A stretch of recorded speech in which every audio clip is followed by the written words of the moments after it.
Good morning. Happy Monday. I didn't get up on time this morning and I'm tired. I did not feel like getting up.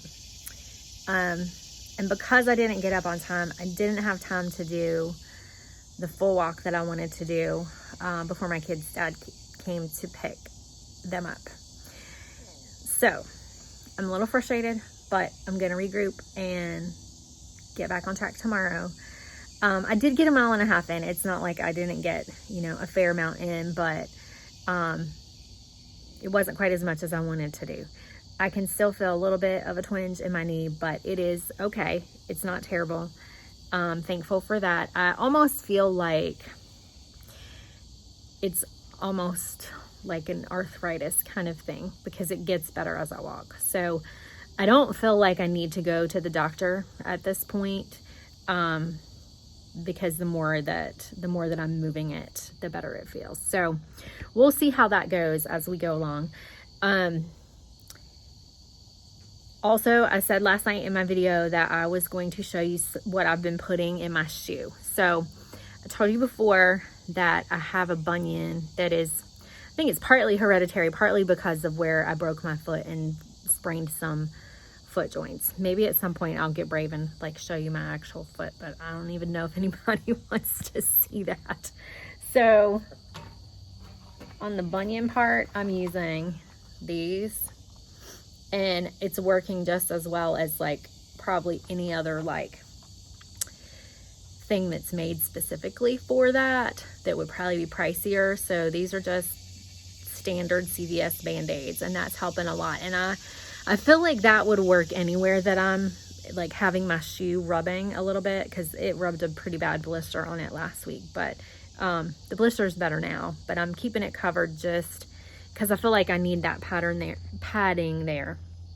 The other thing that I'm using, okay, because of that whole break, the whole thing was complicated. The break itself was really small. It was just like a ligament pulling a small bone chip away from my second toe bone.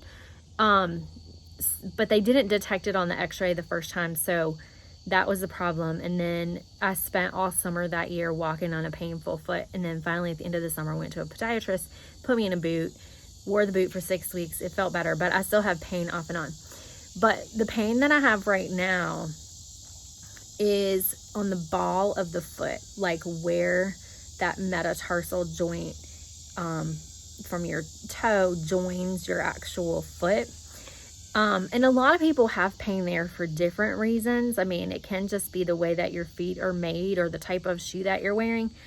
But I went to CVS to see what I could find that might help that. And I was like, well, I could stick cotton down in there. I can, do something. But I found these gel metatarsal cushions. And you see that loop? It goes around your second toe and then sits on the ball of your foot. Well, this has done the trick. So, for $5 or whatever they were, it is making my walk so much more comfortable, and it doesn't feel like I have a rock underneath my shoe when I'm walking, which really would catch me off guard. I'll be fine for a while, and then all of a sudden it feels like I've stepped on something sharp, or that bone is going to poke through the bottom of my foot. So grateful for that. That's definitely helping. These came in a pack of left and right. Right now, all I need is the right one, but if I need the left one, I've got it. I can imagine that they would wear out after a point, but I don't think I'd mind replacing that because they're not terribly expensive. Hopefully they'll last for a little bit. We'll see. So the other thing is, this morning I'm back down to the weight that I started at 2 weeks ago, which is a little bit frustrating for me, because I would have thought that I would have lost more weight at this point. And I know people keep telling me, but you're exercising and building muscle, so don't expect to lose weight at the same rate that you normally would. Because normally if I'm just doing an eating plan, I'm losing weight pretty quickly. That's what my body normally does, even as I've gotten older. When I did keto in January, I lost 8 pounds in the first 2 weeks, but then I screwed that up because I like carbs too much. But anyway, That's another story. But, you know, I have been doing a little bit more as far as portion control, but I haven't really started a specific food plan. That's coming next week. I was going to start it today, but I decided to wait until next week because Lauren wants to do it with me and I want to set her up for success. So we're going to start it together next Monday when she comes back. And that way, hopefully, she'll know what to do when she goes to her dad's for the second week of it. And then that way, with each of the 3 phases of it, she will have practiced it with me for a week before she goes to her dad's. So that's my reasoning there. I am looking to establish some better eating habits for myself and hopefully for her. But again, this was her choice. I'm not making her do this. So, if she learns something from this, then I feel like that's a huge win because nutrition is so important. I mean, you all know, we all get into the habit of, you know, letting our kids have too many carby snacks, too many sugary drinks, except for those of you out there who are perfect. You don't ever do that, ever. Fast food, all that good stuff. We ate out way too much this week. We are super busy. I had a lot going on this week, and so, you know, we ended up picking up food quite a few times, but we'll have to go back to our usual. We don't eat out a lot because it's not in our budget, so we're gonna have to get back to our usual for more reasons than one.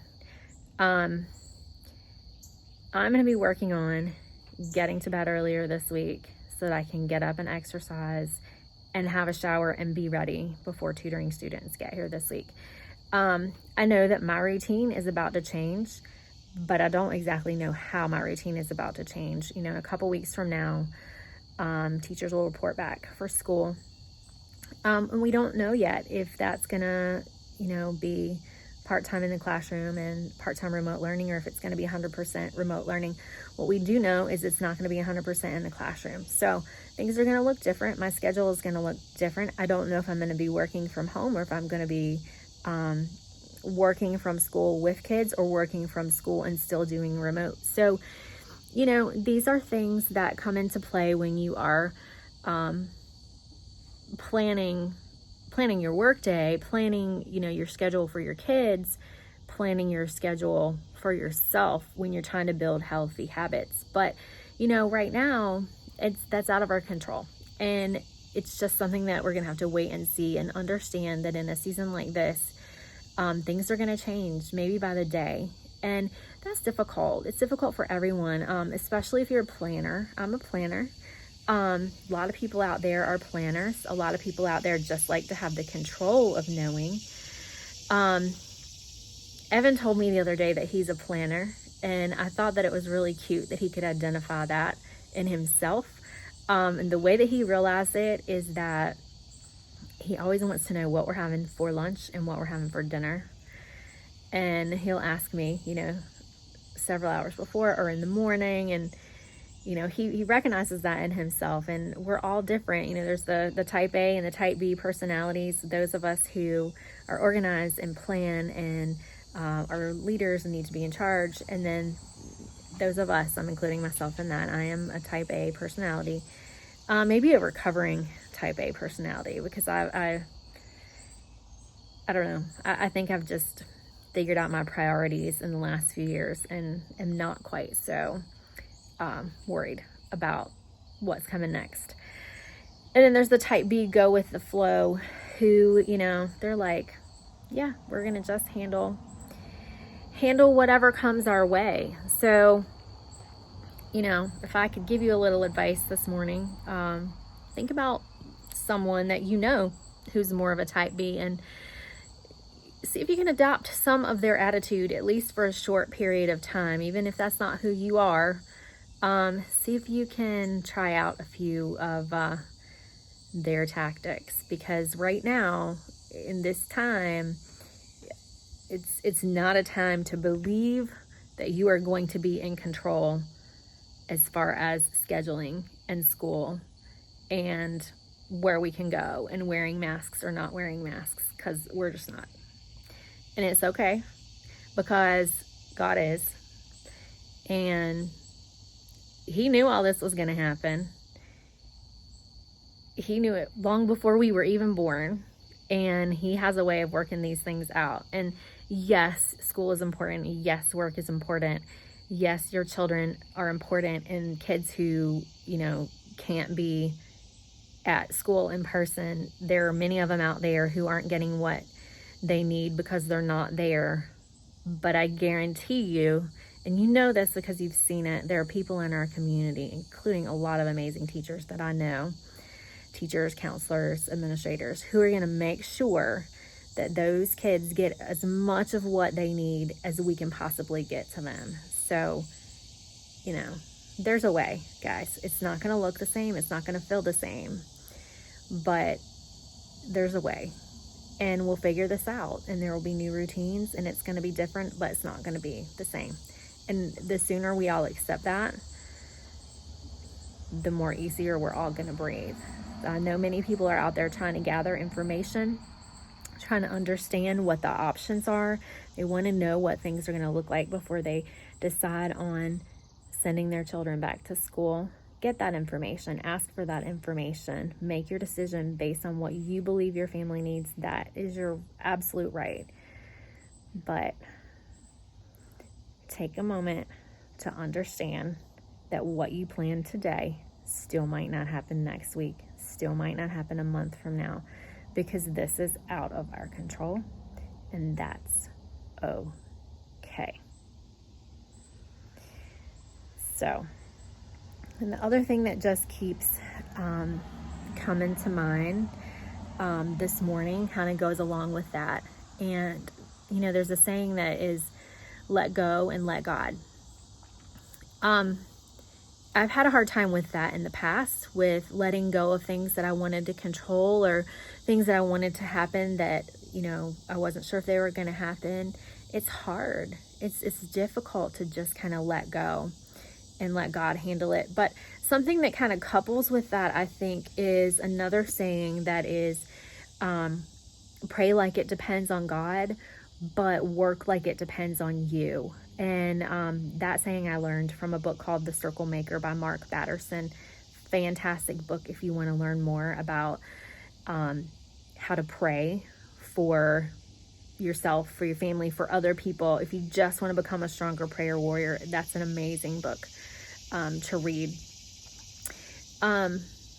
So where's the balance there? The balance between knowing that God is in control, knowing that, ultimately he already knows what the outcome of all of this is. He knows if your child is going to do remote learning, or if your child is going to do homeschooling, or if your child is going to do in-person learning this year. He already knows. He already has it worked out. So praying like it depends on God, because it does, but working like it depends on you. But that doesn't mean worry yourself to the point that, you're so anxious that you're vomiting every morning, or, having unkind conversations on social media with other people. That's not what that means at all. It means work to get some information, work on yourself to find some way to be calm. Do yoga, do a walk, read the Bible, journal. We talked last night about starting a gratitude journal and writing down things that you are thankful for, things that you do have during this time, and finding joy in that.